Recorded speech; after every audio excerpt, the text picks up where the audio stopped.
Shalom, bienvenue à ce moment d'édification. Nous avons eu à faire un petit break. Voilà de retour. Jérémie chapitre 18 au verset 4. Le vase qu'il faisait ne réussissait pas comme il arrive à l'argile dans la main du potier. Il en refit un autre vase tel qu'il trouva bon de le faire.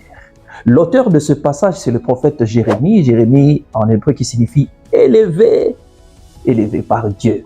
Il nous relate ce qui se passe dans la maison du potier, précisément entre la main du potier et l'argile. Si et seulement si l'argile pouvait faire preuve de patience en restant entre les mains du potier, la main du potier peut redonner la forme à ce qui était autrefois déformé.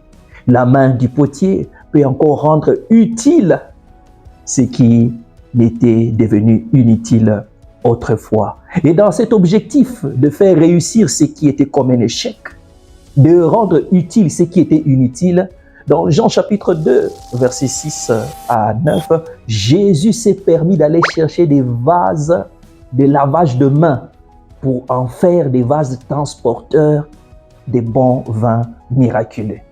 Waouh! Jésus a redonné de la dignité même à des vases de terre.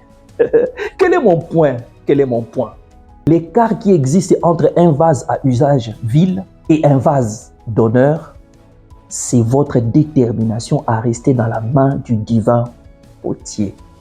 Nous aurons le temps d'en parler. Dieu vous bénisse. Et chez nous, on dit Paka.